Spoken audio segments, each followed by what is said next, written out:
Hello, everybody. Pete Caliendo here. This is Pete Caliendo, Baseball Outside the Box here in Chicago studios. That's Gary Reinl in California in his studios. And we've got what's called the Anti Iceman. Ice is an illusion. The author of the book, ICED, the Illusionist Treatment Option. This is going to be a fantastic show because we've had Gary on the show before. And, this was 2 years ago. And things are really taking off. And by the way, I brought my ice, and I brought it only for my drink because that should only be used is for your drink. And we're going to talk about that with sports, with injuries, with recovery, with conditioning, pain control. We're going to talk about all that. We've been told for many years this is good. Well, it's not. And Gary is an expert at this. He's going to tell you all about it.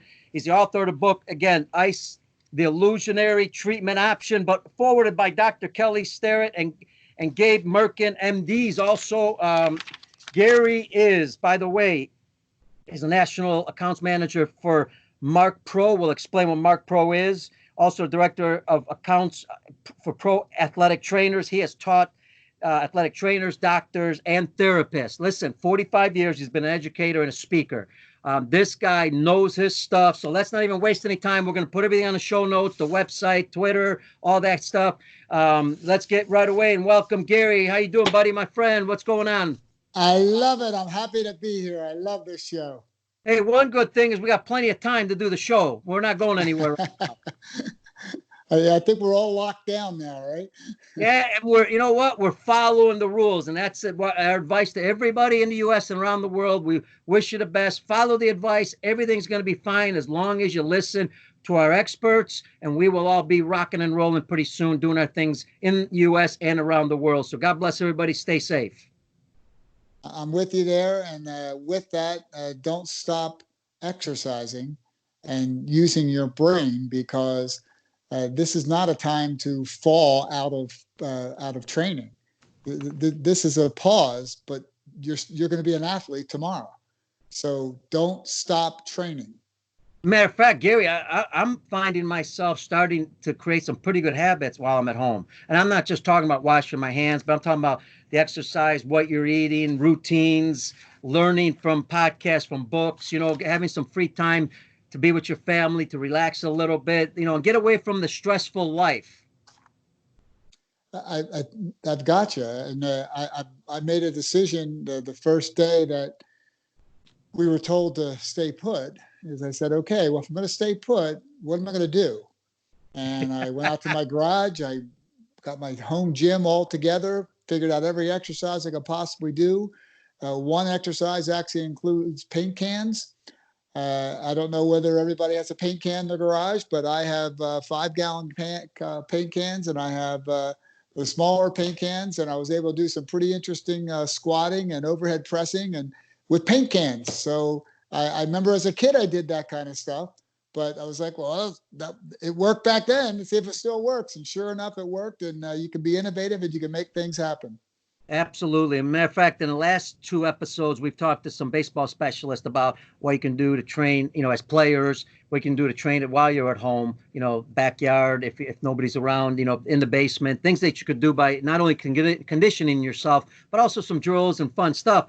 And here's what I want to do right now. This is going to be exciting because it's been 2 years since we talked. Well, I was telling you, I was in Russia at the time. I was on a track getting some conditioning done, listening to my good friend Jeff Kroschel with the Crush Performance, which is an outstanding podcast on athletic development. And you were on there and you were talking about ice and about your book. So what I'd like to do is start right away and let's talk about the book. And I'm talking about the book, not necessarily, I want everybody to buy the book, obviously, but I want everybody to understand why you wrote the book and everything that it's taken you to do to make people understand about icing and why it's not good and what might be better.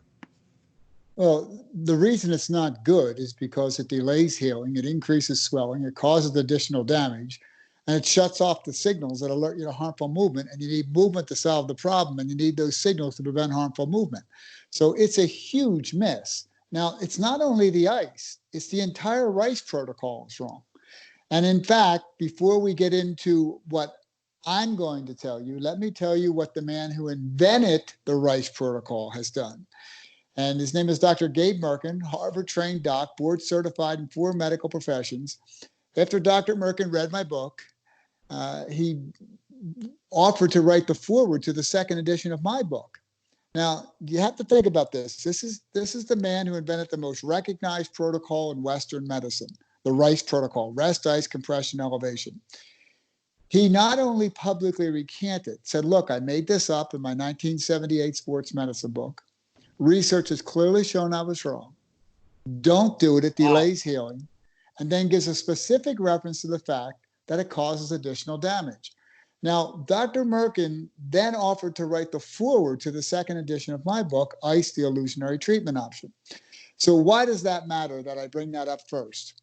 I got the guy who made up the most recognized protocol in Western medicine to not only publicly recant, but write the foreword to the book that took down his protocol. That tells it all. Unbelievable. Now, if someone is out there listening or saying, well, who's this guy think he is? Stop, please. I don't think I'm anybody. I'm a teacher. I'm a reporter. I simply read all of the research, took me over 7 years, traveled all over this country, interviewed hundreds and hundreds and hundreds of the most elite athletic trainers, physical therapists, and sports medicine docs at the Olympic training centers, Apollo Ono's trainer at the Yankees, the Mets, the Jets, the Nets, the Lakers, the Dodgers, everywhere. I went all over the country. And I asked trainers, therapists, doctors, what are you doing and why? What do you think? Is it working? And almost everyone would tell me they did the RICE protocol. And I'd say, well, that's interesting. Do you have any evidence that it's beneficial? I'm still waiting, by the way. There is no scientific evidence out there. Of course, well, unless you want the opposite. There's evidence it's wrong. Here's what the RICE protocol does. It literally traps the waste in and around the damaged site and prevents the natural flow of oxygen and supplies. Now, let me say that again so that anybody who thought they heard me say it, I want to make sure you get it. It literally traps the waste in and around the damaged site and prevents the natural flow of oxygen and supplies. Please try to tell me where you ever saw in the medical literature and any of your training and anything you've ever been involved in on the topic that said trapping the waste in and around the damaged site and preventing the natural flow of oxygen and supplies would be a good idea. And sometimes people say, well, what about no stop? What about doesn't count when you have that big of a miss in the start? It traps the waste in and around the damaged site and prevents the natural flow of oxygen and supplies. Gary, Precisely the opposite of what you're trying to do. I got to ask you one thing, just because it popped in my head. And when you first started, what got you to start thinking that ice wasn't good? Where was the beginning part? How did it all start? Interestingly, the opposite. I wasn't looking to say ice wasn't good. I was looking to find the best way to use ice. So when I first went into the market, I came from many, many years, from decades of working with professional and world-class athletes, coming to that point now that I've spent the past 20 years doing. But before that, I worked with athletic trainers and physical therapists and doctors in different categories of medicine. In fact, I opened the 7th Nautilus gym in the world in 1973. If there anybody out there old enough to remember what the Nautilus equipment was. And we were doing sports medicine before it was called sports medicine. So I've been doing this stuff for a long time. I'm getting near 50 years now. And what ended up happening is I would go to the trainers and I was trying to understand how they were doing what they were doing and why, and then how I could integrate my electronic muscle activation device into their process. And that product is called the Marc Pro, like you mentioned up front. Mm-hmm. And so I would ask them, so what do you do? Why are you doing it? And okay, all right. So now let me ask you, if you're going to use my product, when would you use it? What would be the best way to use it? And I didn't get very many consistent answers. In other words, this trainer said this trainer said that, another person said this. I said, wait, stop. There's got to be a best way to use this product in combination with your RICE protocol.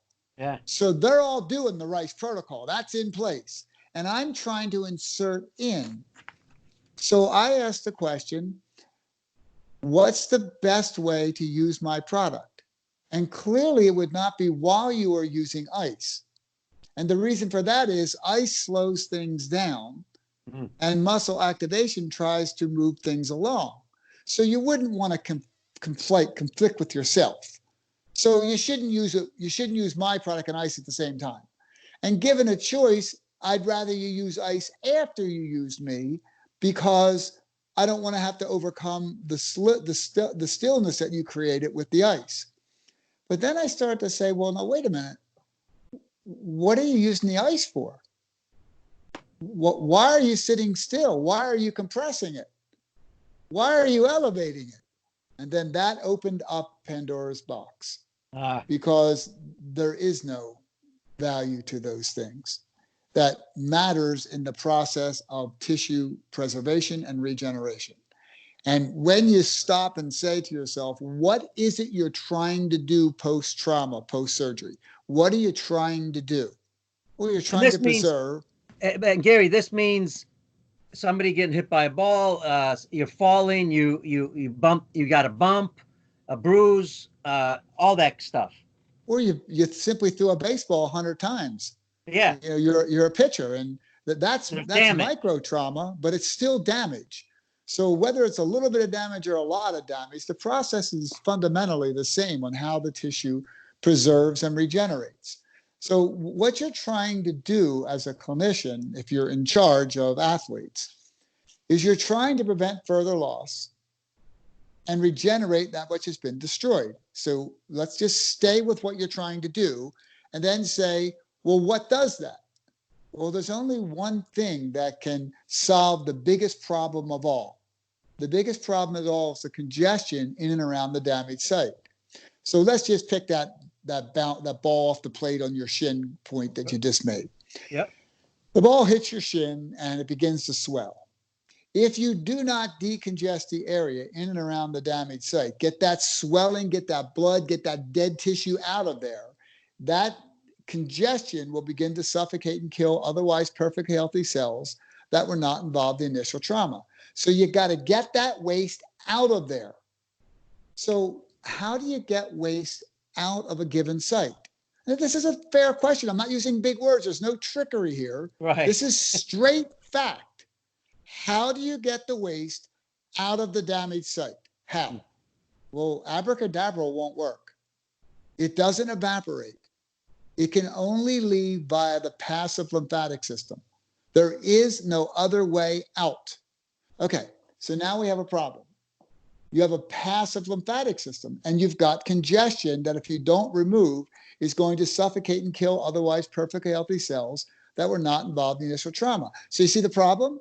We've got congestion, and we've got a passive system that's going to move it along. So clearly sitting still with a bag of ice wrapped tightly around it with the body parts stuck in the air isn't going to move stuff along a passive lymphatic system. That's fundamentally mechanically impossible. So that's not going to work. So what does the literature say would work? Well, the only way the passive lymphatic system works is to activate the muscles in and around the damaged site. There's no other way. So sitting still with a bag of ice wrapped tightly around it with the body parts stuck in the air, that is precisely the opposite of what you have to do to solve the problem. Incredible. What you have to do is you have to, going to all the clinicians out there and anybody who's been an athlete and been in the training room with a problem, ankle pumps is what nearly everybody is taught when you're first going through school, where you simply take your foot and you kind of pump it. And then you, if you had it in your arm or your forearm or your hand, you would squeeze a ball or a sock and you would squeeze your muscles. When you and I grew up, I'm older than you, but when you and I grew up, we were told to walk it off. The coaches said, sit still. If you sit still, it'll tighten up. Keep moving. Keep moving. Don't sit still. It'll tighten up. I mean, everybody told us that. Yep. When I grew up back in the late 50s, early 60s, I cannot recall ever once in my life a coach telling anybody that was involved in any of the sports that I played as a child. I cannot remember anybody ever saying, oh, you got hurt. Sit still. Don't move. Put a bag of ice on it and wrap it real tight. No one ever said that. We Wow. all walked it off. And in fact, we've walked it off since the beginning of time. Then this mistake began in 78 when Dr. Mirkin named what he saw happening in the marketplace. And he simply named it RICE, rest, ice, compression, elevation. And a recent interview, Dr. Mirkin said that he added the E at the end because Rick didn't sound very good. So rest, ice, compression didn't sound good, so he added the E for elevation because theoretically, if you put the damaged part in the air, that supposedly would reduce swelling. Well, no, it doesn't. But I get what he was trying to do. He was trying to make something that sounded good, and RICE is nice. It rhymed and it was a great acronym. It just happens to be the protocol's wrong. So if it doesn't reduce swelling, what does it do? The ice. It delays healing. It increases swelling. It causes additional damage, and it shuts off the signals that alert you to harmful movement. That's what it actually does. So you say, well, how can I decongest it? We have to activate the muscles in and around the damaged site. Well, how do you do that if it hurts? You know, I have a sprained ankle. Now, how am I going to walk? How am I going to activate those muscles? Well, do the best you can. Wiggle your toes, flex your thighs. Do something to activate the muscles. But clearly, you wouldn't want to put ice on it and wrap it tightly. That would not be a good plan. Mm-hmm. But you can do something. Do anything. Now, we recommend electronically walking it off. And when you electronically walk it off, you can activate those muscles in and around the damaged site without causing harm or undue stress on the area that's damaged. So, for example, if you bounced the ball off your shin and it was swollen and painful, you could activate the muscles in the bottom of your foot, behind your knee, and in your mid-thigh. And that would milk that cow backwards, in effect, taking that waste and that lymphatic system, that passive lymphatic system, and flex those muscles and milk the cow backwards. And you would evacuate the waste. In effect, you were electronically walking it off. Now, if you were injured, there's a medical product called H-Wave, and H-Wave does the same thing that Marc Pro does, but Marc Pro is an over-the-counter product for when you're tired and sore and you're just trying to recover. If you're actually injured, there's a prescription version of the same technology. So we got you covered, whatever happens. Post-op, you get the prescription thing. And by the way, folks, I'm going to take a break just for a second because I got something special for you. And, Gary mentioned it, the Marc Pro. You've heard me on the show now for over 100, I don't know how many episodes, over 2-3 years now. I have never, ever endorsed a product, never, ever represented a product because I'm very careful of what I do when I represent. Yes, I've had products on the show, but that's up to the audience to determine, if they believe in the product, what they like about it. But the Marc Pro, I have decided to become a representative of Marc Pro. So I'm going to put all that stuff on the show notes. It's also going to give you an ability to get 10% off of it. We're going to talk more about the Marc Pro, but it was a perfect time, Gary, just to mention that because our audience has known I've never endorsed a product or never even represented a product on the show. So this is the first time for me. So we'll talk more about that. I'll get that all in the show notes. So go ahead, Gary. You're doing a great job, man. Yeah. So actually, you just gave me a great reminder to tell your audience who's using this product. Absolutely. For example, all 30 major league teams use the product. I do not know of a single minor league team that isn't using the product. Now, I say that because when the pros buy it, I know the pros bought it. Mm-hmm. But when a minor league team buys it, very often, because there's 6 minor league teams, it's being bought by the rehab coordinator, it's being distributed to the teams. So if they have 6 minor league teams and they buy 6 units, I assume all 6 got one. But I don't know that for certain. So I'm going to say virtually all of the minor league teams are using it. Then on top of that, not all baseball, but over 500 collegiate teams use it. Now you say, wow, that's pretty impressive. There's a lot of people using this. How come I never heard of it before? Well, that's why we're here today, because we're bringing the information to the public that the pros have known now for years. And a little statistic that's kind of fun, if you're a pitcher out there, confirmed, over 200 major league pitchers use Marc Pro. That's confirmed. That's 2 years ago. I'm telling you, based on my data, on who I sell to and what has happened in the past 2 years, it's closer to 250. Now, I only have confirmed over 200. That's confirmed from the head trainers of every team, sending me back a response to a query that I sent out and said, guys, I'm just trying to get the data. Can you tell me how many of your pitchers are using Marc Pro? Over 200. By the way, a 100% response rate. Every team responded to me. Now, and Gary, this is an important topic here, because when we're talking about pitching, or we're talking about anybody in baseball, especially that's throwing, because there's always damage just by throwing, we're talking about quicker recovery, safer recovery. That's extremely critical when it comes to pitching, not just at the big league level, but at the younger levels, because that's where damage is important. Also, I mean, more important, where these kids are not very strong yet. So now they're going to be able to recover faster, better, and come back and pitch again. Well, I'm with you, and I agree with everything you just said, but I'm going to add a word. Sure. Prevention. Because more important. If you continue to play and you are not fully recovered, you will likely alter your mechanics. You alter your mechanics under the same stress, you're going to get hurt. Now, for sure, not positively, but the probability of getting hurt if you try to continue to pitch when you are not recovered, it isn't worth the risk. So here's where I come from with that. Why'd I go to the pros first? Because I knew if I didn't have the pros, you would ask me, or like your friend Jeff Krischel would ask me, well, Gary, are the pros using this? And if I said, well, no, you'd be like, oh, well, never mind. I'm not going to have you on my show. So the only way that I could get to that 11th grade high school pitcher was to nail the pros down first. I've done that. Mm-hmm. And then the minor leagues, which of course are also pros. And then at the collegiate level, over 500 collegiate teams, all different sports, by the way, but 500 collegiate teams. And you say, well, so how does this apply to a young person? This may be the most important thing they do in all their training. Because I don't care who's teaching you. I don't care how much you practice. I don't care how strong and conditioned you are. If you are not optimally recovered before you go to your next session, you have elevated your chance of injury. Prevention is the most important thing I can tell you to do. You know the old saying, an ounce of prevention is worth a pound of cure. Oh boy, is that true here? So here's what I care about. Very important to me. High school senior, had a great pitching career. It's now April. The scouts are coming down for one last look, and they're going to be in the stands at the next game. And if he does good, if he just acts well on the mound, doesn't have to win the game, he just has to show good character on the mound and, be a good pitcher. But they already know.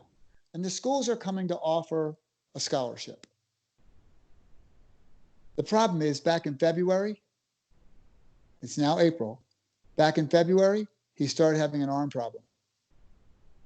And people who didn't know told him to ice it after he threw. And then some well-meaning neighbor said, hey, why don't you ice it before you go to bed? And then a coach who clearly meant well said, look, you're not getting better. You probably ice it every morning too before you come to school. Yep. And the next thing you know, the kid's icing it in the lunchroom before he throws. And now it's been several months of mismanagement. And that young man is now on the mound. His arm is hurting him, but he's got to throw. He's got to throw today because they've come to see him.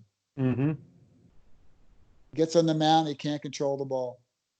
In frustration, he's kicking the dirt. He has a very bad day. He doesn't get his offer. Not because he wasn't good enough, but because he was mismanaged for the previous 3 months. Okay, that's unacceptable to me.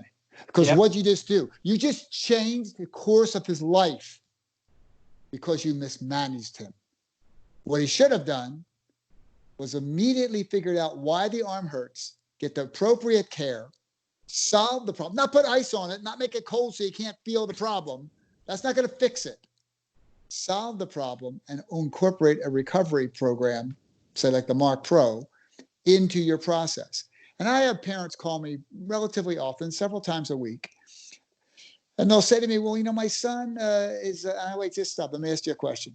I don't care how good he is, because they're telling me how good he is and how everybody's told him since he was 9 years old, he's going to pitch in the majors someday. I said, just stop. I have a question for you. Is there any chance he's going to go to the next level? In other words, pitch at college? Oh, for sure. Okay. Then the cost of this device will pay for itself many, many, many, many times over. Don't worry about it. It's like $53 a month for 12 months. Don't worry about it. We give interest-free payments on it. So just buy it for them. But here's the best part. Everybody, by the way, your customers, any customer of ours, you try it for 30 days. You don't want it? Return it. No fee, no charge. By the way, I virtually never get one back. Now, why? Because it actually works. Yep. Now, with that, you say, so how would it change the course of his life? He doesn't get the offer to go to school.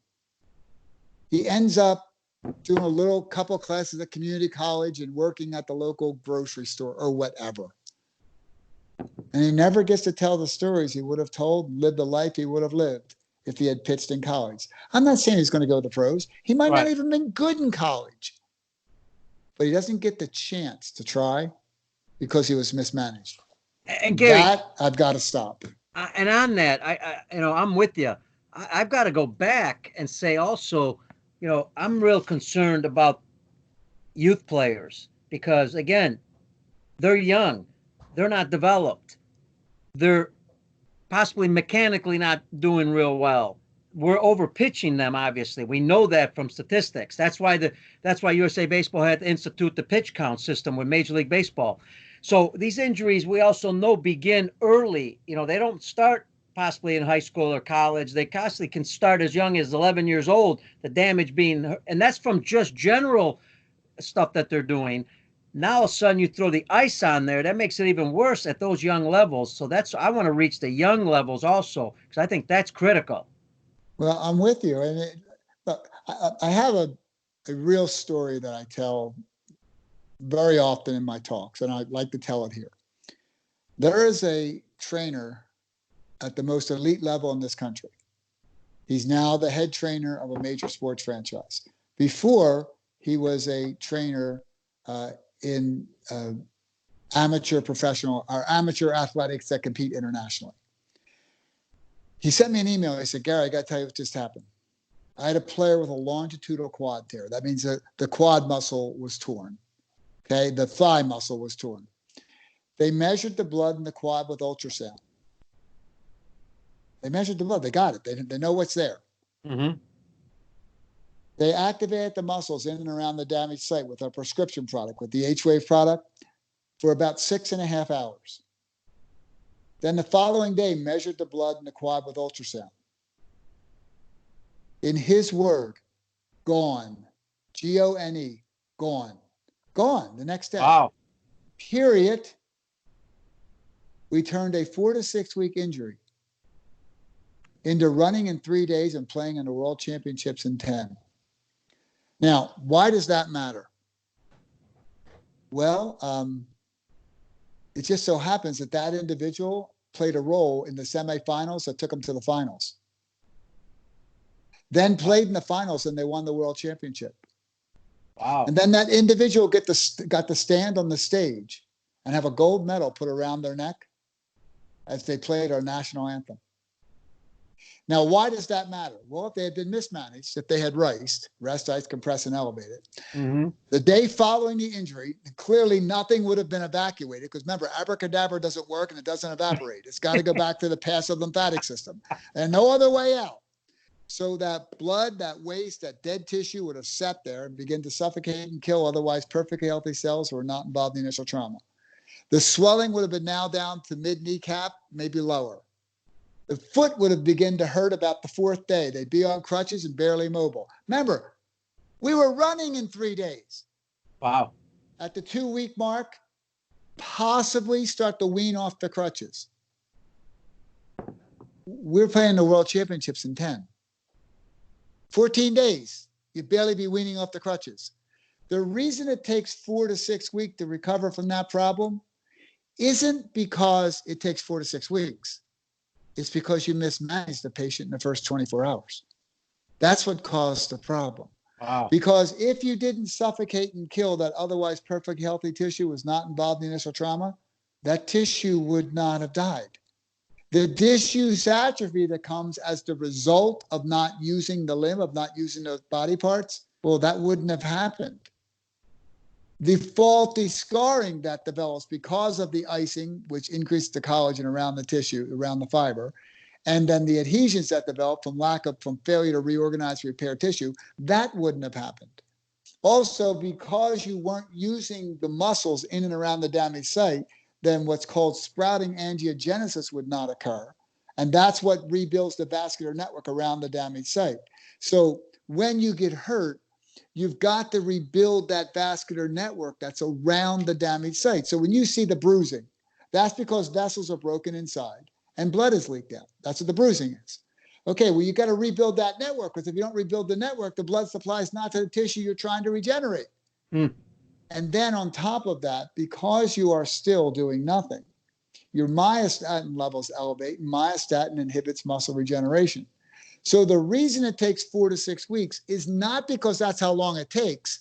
We now know for that individual, it took 3 days till running, 10 days till playing in the World Championships. So we now know how long it really took. And you say, so why does that matter? That individual for the rest of their life gets to tell everyone who's interested about how they stood on the stage and had a gold medal placed around their neck while the national anthem was playing in the background.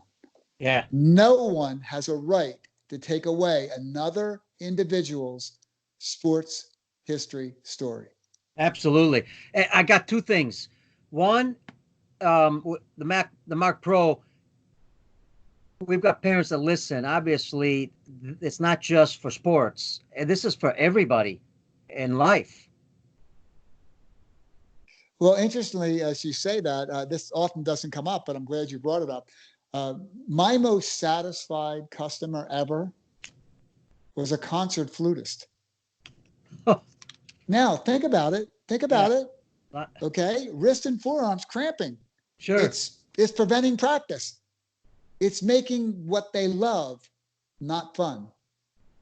So when they came to me, they said, "Do you think it'll work?" And I said, "Well, what's wrong?" And they told me. I said, "It'll work."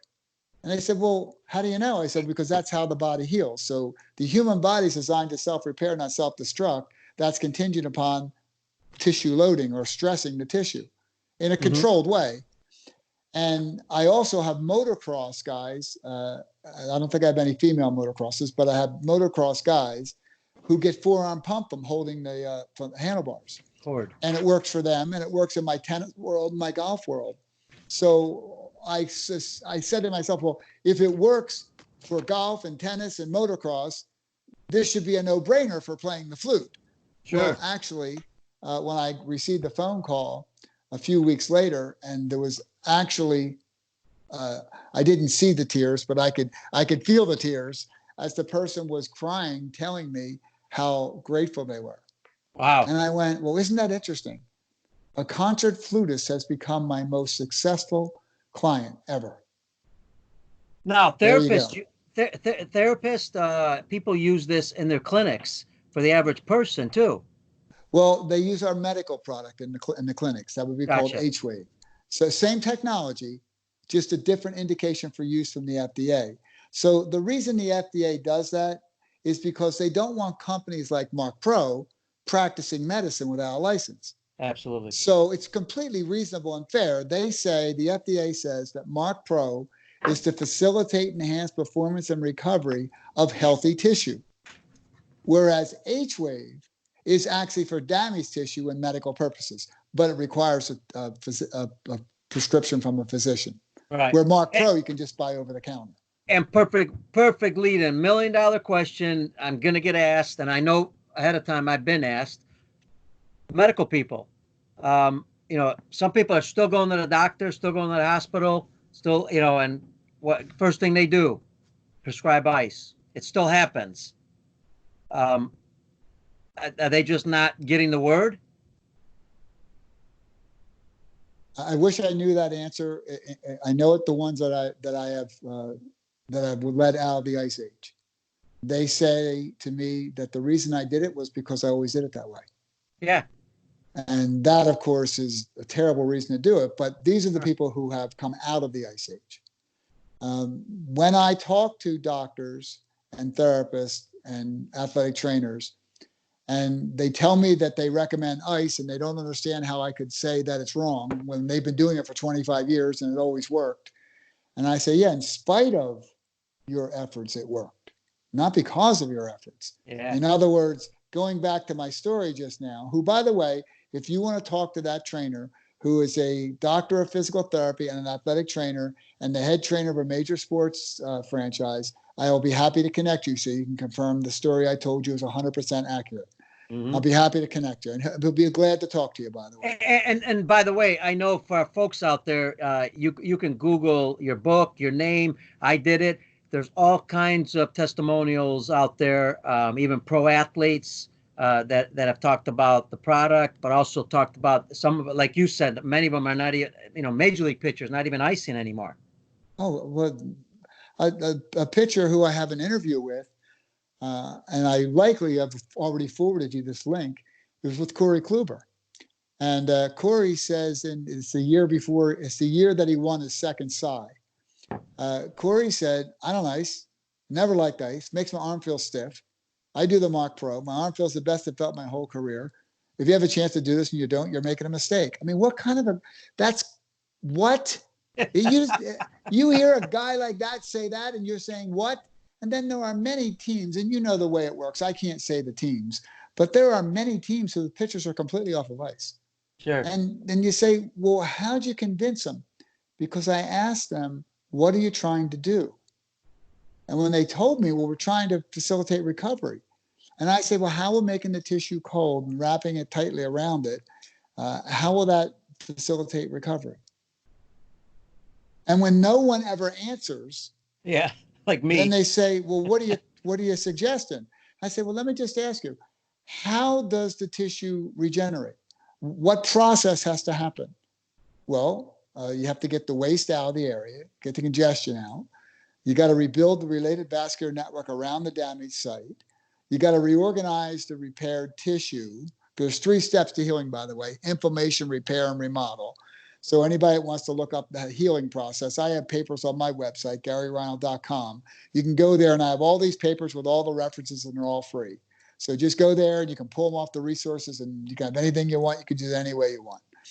But when you say that you're trying to decongest the area, you're trying to prevent or retard disuse atrophy, you're trying to reorganize the repaired tissue, you're trying to rebuild the related vascular network, and then you're trying to lower the myostatin level so the muscle can regenerate, how would making it cold, sitting still, making it cold with a bag of ice wrapped or with a wrap around it, how would that possibly facilitate recovery?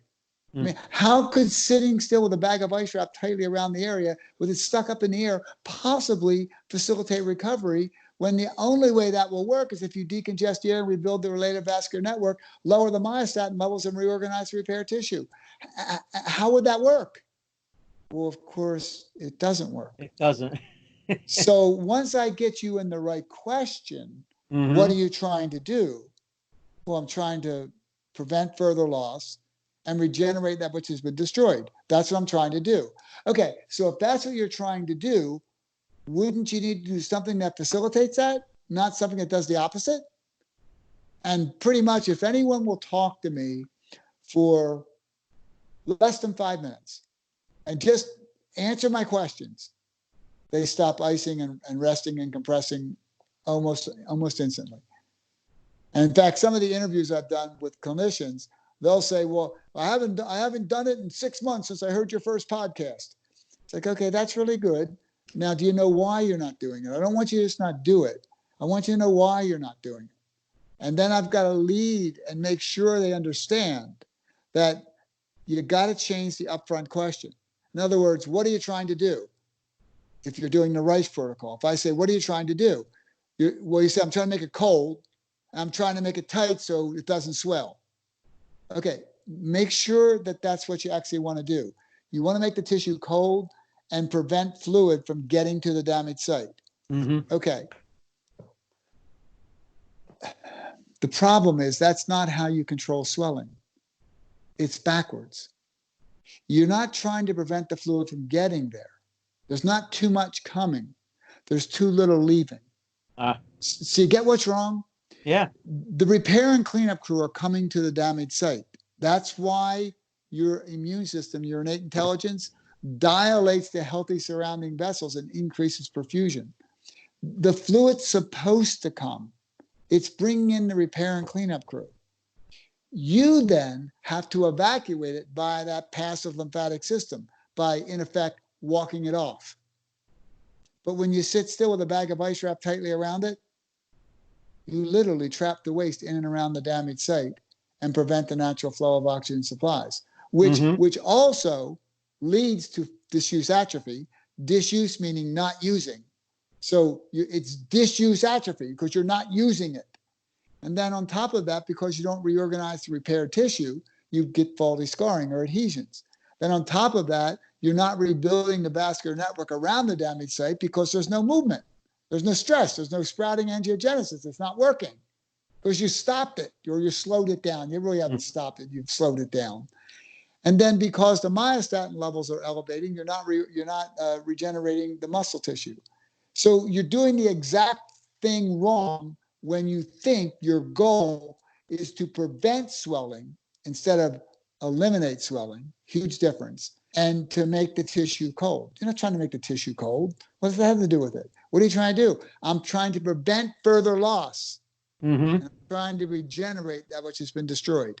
So as soon as you get the right upfront question and you understand what you're trying to do, I'm trying to prevent further loss and regenerate that which has been destroyed. Clearly, you wouldn't sit still with a bag of ice wrapped tightly around it with the body parts stuck up in the air.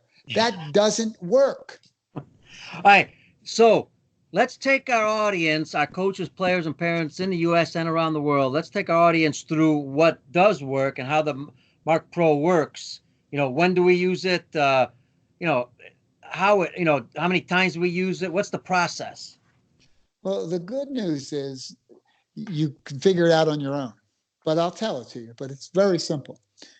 You point to the area that's tired and sore. So say you're a pitcher or a catcher for that matter, and your legs are tired and sore. What doesn't matter, whatever's tired and sore. You're a flutist.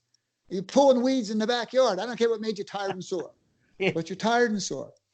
You don't have to know the name of the muscle. So this is not an anatomy class. You don't have to know if it's your gracilis or your rectus femoris. It doesn't make a difference. Can you point to what's tired and sore? Yes. Okay, point to it. Now find the most dense area of that muscle and put a pad in the middle of it. So for example, say you're doing your thigh muscle. You wouldn't put it in the middle of your kneecap because it's not very dense muscle there. Mm-hmm. And you wouldn't put it way up on your hip because there's not much muscle there. So come down your leg to the most dense area of the muscle that's tired and sore and put a pad. Take the other 3 pads, there's 4 pads with each setup. Take the other 3 pads and put them in and around the area. Activate the muscles. Follow a simple rule. Use your brain, never cause pain. If stimulating the muscles elevates your level of discomfort, you have to make a change. The change isn't to turn down the intensity necessarily. The change would be move your leg a little bit. Put a pillow under your knee. Move your foot this way. Okay, that doesn't fix it. Okay, move one of the pads that seems to be stimulating muscles that's elevating your level of discomfort. So you say, well, where's it bothering you? Well, kind of down here towards my knee area. Okay, figure out which pad is firing that part of the muscle and move that pad accordingly. Sure. If that doesn't solve the problem, you don't have to move all 3 pads, by the way. It's usually 1 pad will fix the problem. If that doesn't solve the problem, then you turn the intensity down. But you always follow the rule. Use your brain, never cause pain. Then how long do you do it? Well, that depends on how much damage you have, what position you're in while you're doing this, and I'll explain that in a second. And then on top of that, how efficient are you? So let's say that you threw 5 pitches. Well, that wouldn't take very much at all. If you threw 95 pitches, oh boy, okay, now that's going to be a lot more work. Sure. But let's say you're 20 or you're 37. Well, the 20-year-old's going to be more efficient, almost for sure. It's not a given, but almost for sure, the 20-year-old's going to be more efficient than the 37-year-old. So it's going to take the 37-year-old longer to recover than the 20-year-old with the same damage. So I don't know in advance, but I can guess for you. When you use it, for example, pitchers are using it on average 30 to 45 minutes is what I'm told by the trainers. Now, with that said, the younger pitchers are using it for the lower amount. The older pitchers are using it for the longer amount. And of course, how long do you throw it and what position you in? So if, for example, you could be fully reclined in a lazy boy chair with your arm across your torso with a pillow between your arm and your torso, and you could activate those muscles, it would take a lot less time than if you were standing up. Because when you're standing up, you can't relax the muscle like you can when you're sitting down in a lazy boy chair. Right. So it's how much damage you have, how efficient are you, and what position are you in while you're using it. So I don't know in advance how long it'll take, but if you get me reasonable body position and you get the pads in the right place, it's going to take you 30 to 45 minutes, maybe an hour and a half if there's a lot of damage and you're not very efficient and you don't have a real good position. Like sometimes people have to do it on the bus because they're riding back from the game. Okay, that's not ideal. It'll still work, but it's going to take a little bit longer on the bus than it would if you're in a lazy boy chair in your living room. Here's the one I was thinking about. What about as a warm-up prior to pitching? Does that help to loosen up everything? The answer is yes. And better than anything else you're going to do that you don't have specific stimulus. In other words, if you tell me it's just your, let's go to the thigh because it's easier for my brain to see a thigh. Yeah. If you tell me it's just your lateral quad, your lateral thigh, well, I can do just your left lateral thigh. If you tell me it's your arm and it's the front part of your deltoid, I can do just the front part of your deltoid. Almost any other warm-up you do is going to be non-specific and involve almost the whole body. Why would I want to waste energy warming up a body part that feels a little tight, that I want to loosen up before I throw? Why would I want to involve the whole body and waste energy before I go into a contest and play? Right. So I have an interview on my website, or actually it's on YouTube, with he was then head trainer for the Detroit Tigers. His name's Kevin Rand. And Kevin, and now I think it's the director of player health or some title like that above a head trainer now. But then he was the head trainer. And he said, I encourage my pitchers to use it before they throw. Okay, I do too. The reality is the vast majority of pitchers who are using the product only use it after they throw. Now, is that wrong? It's not wrong. But I can't change the whole world in one swoop. It doesn't work that way. Given a choice, if you told me you had a pitcher who every time they throw, they have a really sore spot in the back part right behind their deltoid and you could point to it, I would for sure run the machine on them for 10, 15 minutes before they throw and see if that helps. If you're getting a sore spot every time you throw, why wouldn't you want to warm it up before you throw and just see if it worked? My guess is it'll work. Yeah, so we're talking about warm-up, recovery, conditioning, pain control, improved performance. Like you mentioned, recovery, probably, and I know Rochelle talks about this all the time, recovery is the key, not just and what we're talking about in general. He talks about recovery being the most important thing right now after experiencing, any kind of athletic sport. So we're not just talking baseball, we're talking about all sports. And the key is to get the word out on this. And that's what we're trying to do, is get the word out in baseball especially. But I think the word needs to get out to our medical people more. It needs to get out to experts out there. And you're doing a fantastic job. But like you said, it's going to take a little bit longer. Well, let me tell you something about recovery. It's a big word now. There's recovery garments, recovery drinks, recovery bars. It's all this stuff. And here's what I know for sure. You can drink anything you want to drink. You can eat anything you want to eat, and you can wear anything you want to wear. But until you decongest the area in and around the damaged site, all ALL, all recovery efforts are compromised. Period. It doesn't matter. Oh, I stop. Until you decongest the area in and around the damaged site, all your efforts are compromised. Now, I'll give you an idea about, you've been in the business a long, long time helping people.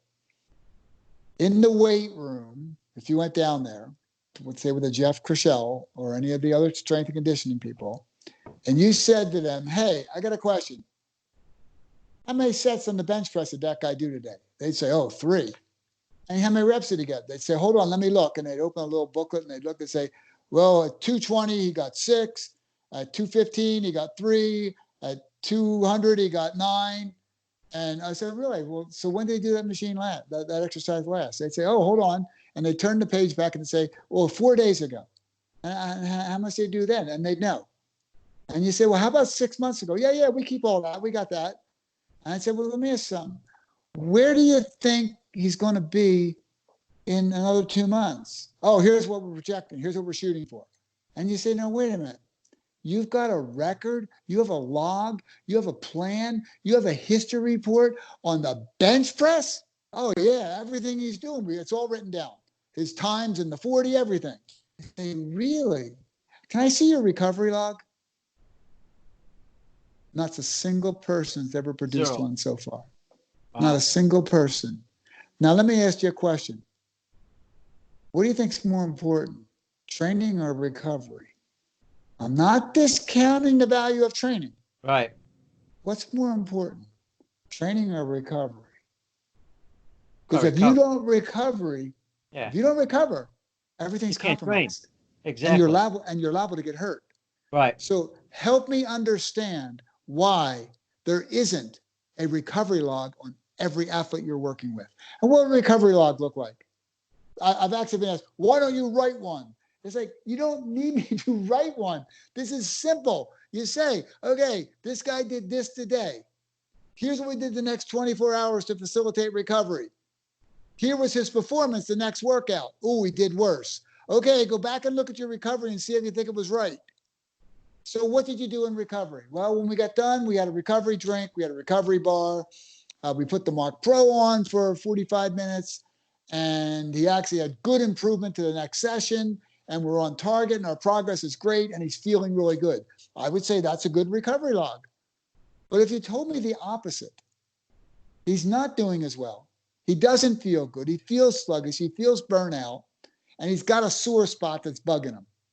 Then I would tell you whatever you're doing in that recovery process is not very good. And by the way, if you went to their training log and you saw the same kind of negative information, they would make a change in it on a split of a dime. It's done, changed. Yep. Why doesn't every athlete have a recovery log? So let's just say, hey, I drank a glass of beet juice at the end of my workout. And I felt great the rest of the day. And but my next workout, I did fantastic. Wouldn't you want to remember that? Now, I'm not telling you that a glass of beet juice is going to make you feel great, but wouldn't you want to know what you did the last 24, 48 hours that made you feel so good? So that when you don't feel so good and you look back, you say, hey, the days I didn't feel so good, here's what I did. And the days I felt great, wow, it doesn't even look like the days I felt so bad. Why wouldn't you keep track of that? Why wouldn't you keep track of how much sleep you had in those 48 hours? Yeah. Oh, I had 8 hours uninterrupted. This is simple stuff. Just write it down. And don't tell me you can remember what happened 3 weeks ago, because you can't. Right. I agree 100%.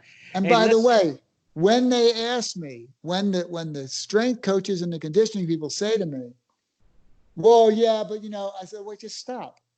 If you believe that, you wouldn't keep records in the weight room. Right. You know what I just said to you is 100% true. So why aren't you keeping track? Why isn't recovery just as important as training? In my opinion, it's more important because it's injury prevention and performance enhancement. So I take something like the Marc Pro, and it's so dreadfully simple to use. You take it, you point to the area that's tired and sore, put in the most dense area of that muscle, surround it, get the muscle in a relaxed position, turn it on, run it for 30 to 45 minutes. If when you're done, you feel great, you went long enough. And if you feel really good and you say, wow, I feel great, next time try it for 40 minutes instead of 45. If you say, well, I felt really good, but it wasn't perfect, next time try it for 50. See how simple it is to regulate how long you're going to use it for? Sure. This is not complicated. It should already be in place. But I remember when I first started lifting weights back in about 1965, that's when I got my first barbell set. So I started working out right about then. Maybe a little before that. I may have used my brother's barbells. But back about 65, I started working out. And I didn't write anything down. Nothing. I'd come back the next day or 2 days later, and I think I used 30.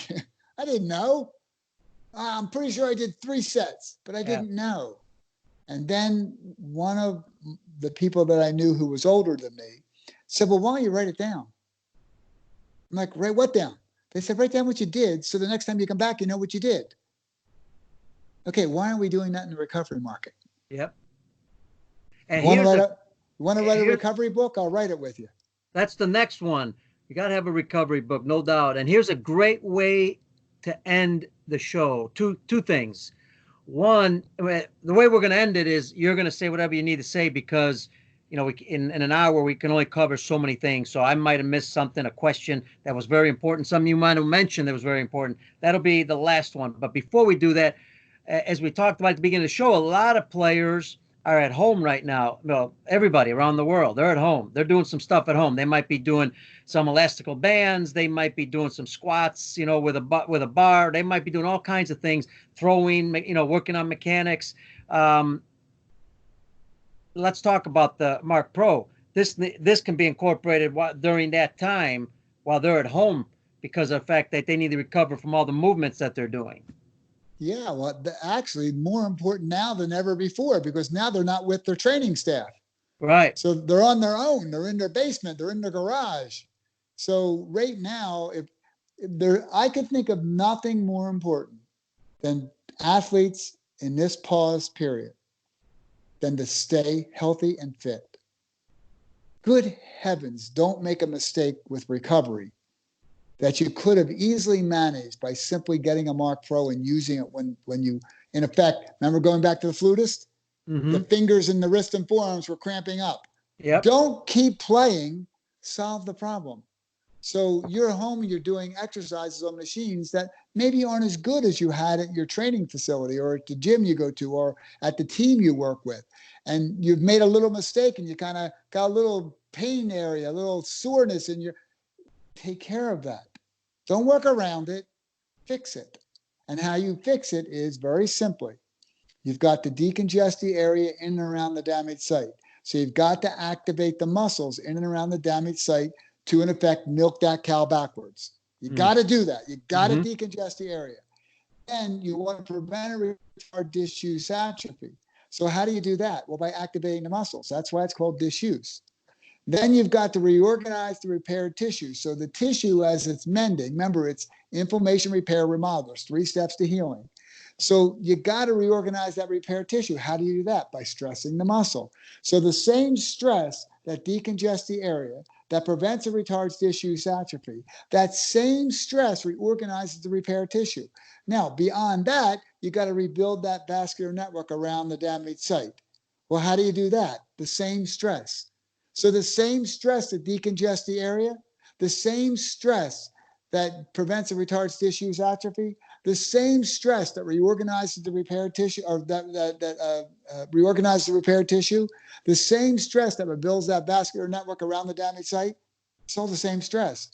It also lowers your myostatin levels, which enables muscle regeneration.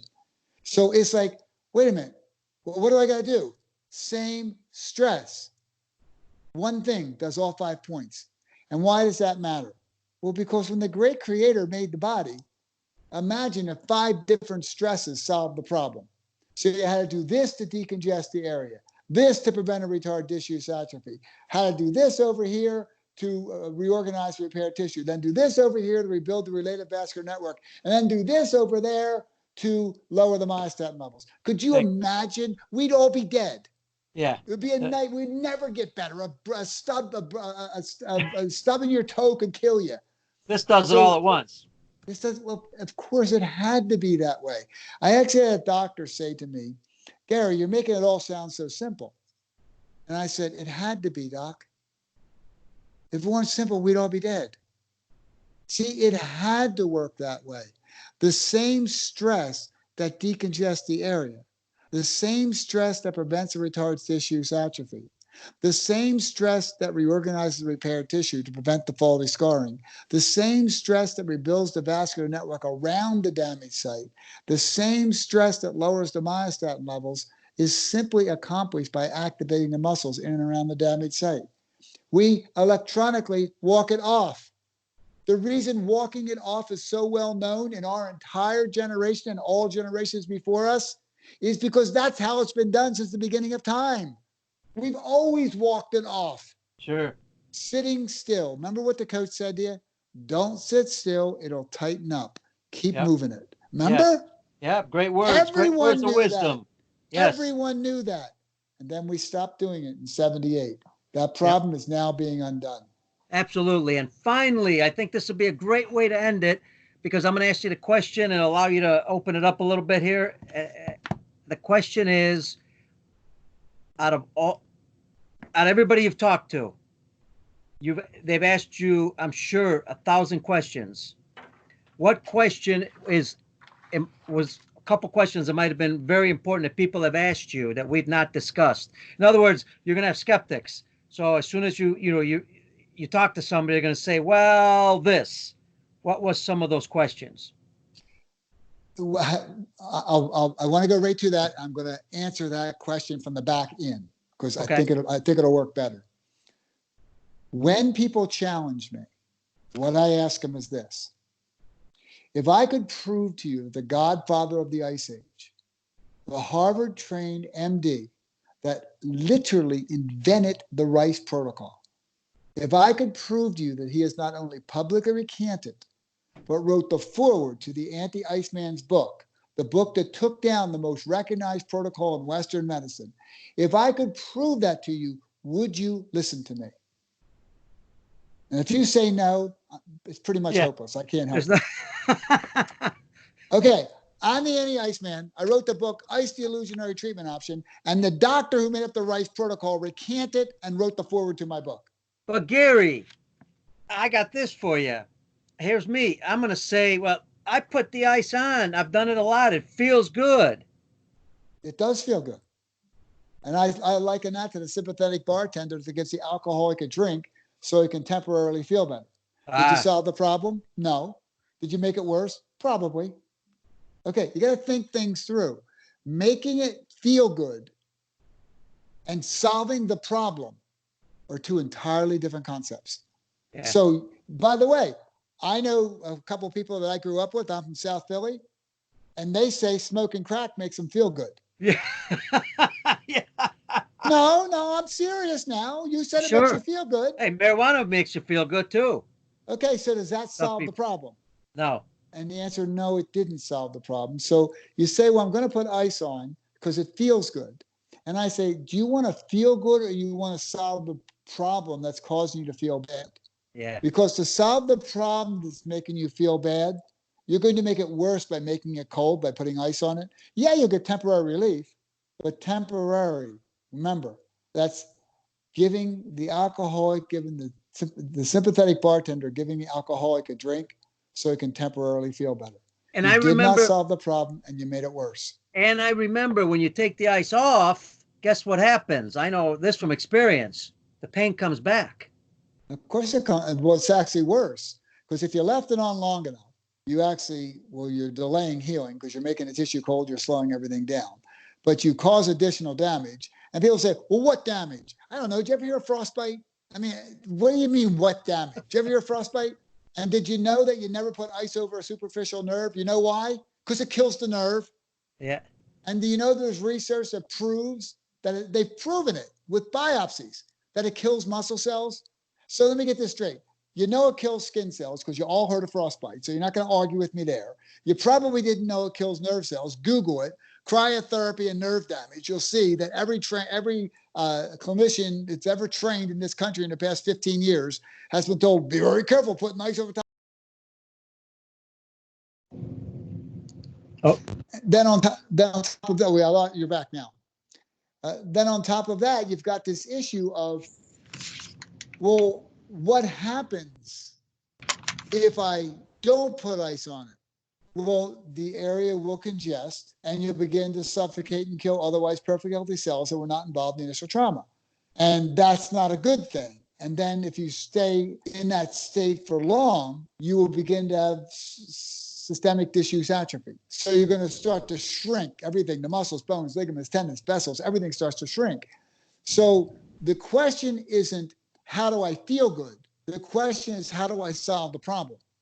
So you got the wrong question.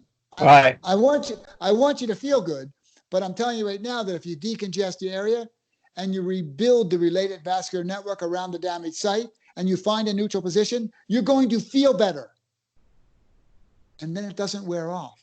Yeah. See, when you put the ice on, it wears off. And you got the same problem you started before you started. So you're right back to where you were, except for you may very well made it worse. Yeah. You know, well, one big thing to that,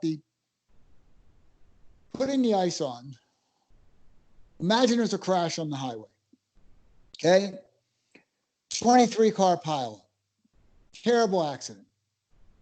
And you, in your genius thinking, say, well, what I'm going to do is I'm going to build a roadblock on this side of the crash, and I'm going to prevent the tow truck, the police, the EMTs, the fire trucks. I'm going to prevent the police, everybody. I'm going to prevent them from getting to the damaged site.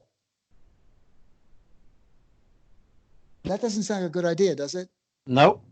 Okay. So let me get this straight. That's exactly what you're doing when you put ice and wrap it tightly around the area. Ice is the roadblock. It's, of course, it's stopping the flow. So here's the problem. That flow is bringing in the repair and cleanup crew. In effect, the EMT, the doctors, the fire trucks, the tow trucks. So the repair and cleanup crew are coming, and you block it. Where in your judgment did you ever think it was a good idea to block the repair and cleanup crew from getting to the damaged site?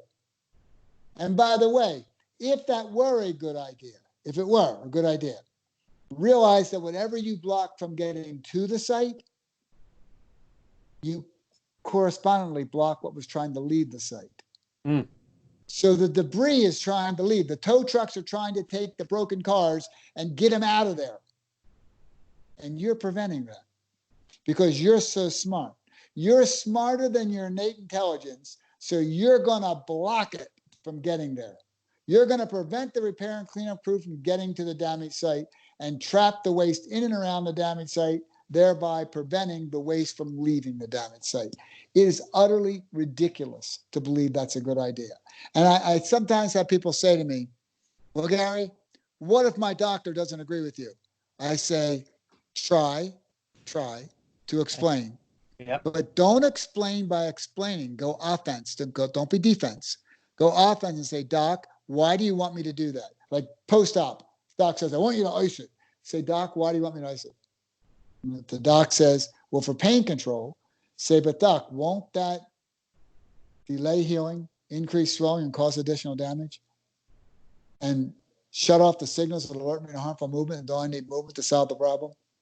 And if your doc says, I don't agree with that, find a different doc. Yeah. Now, I've had people say to me, Gary, be careful. I don't have to be careful about anything. I'm old, okay? I don't care who doesn't like me. I'm telling you, if your doctor tells you that they think it's a good idea to trap the waste in and around the damaged site and prevent the natural flow of oxygen supplies, get a different doctor. I'll tell you what, fantastic way to end the show. And I'll tell you why, because what I would do is I send them a link to this podcast, to this YouTube channel, and let them listen to everything you talked about. Because folks, coaches, players, and parents around the world, if you listen to Gary talk for this over an hour now, and you're not convinced about what he's talking about, then we're not going to be able to convince you ever, because I'm convinced 1,000%. I've been convinced 2 years ago, and I'm even more convinced now to make sure that we don't use ice. So, Gary, this has been fantastic, man. You can't ask for a better show. Again, I can't thank you enough for your time.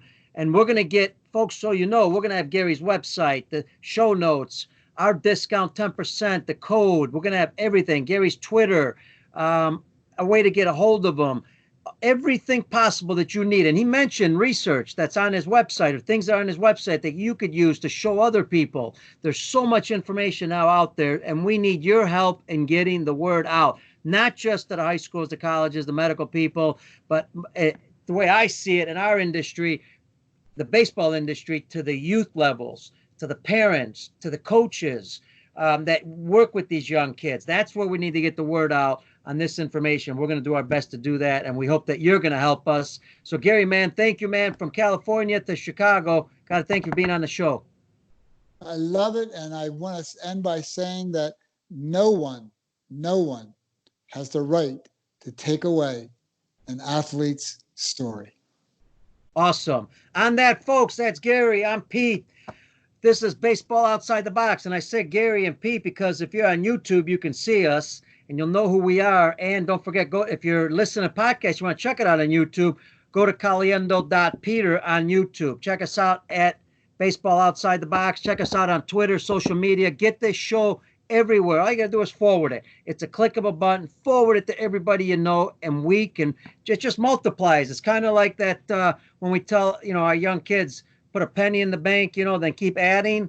Well, it keeps adding and multiplying, and all of a sudden we've got the whole world listening on this and working with us. So we want to thank you, Gary and Pete. Want to thank you for being on the show. I'm Pete Caliendo. I'm your host of Baseball Outside the Box. God bless you. Stay safe, and we'll see you on the next show.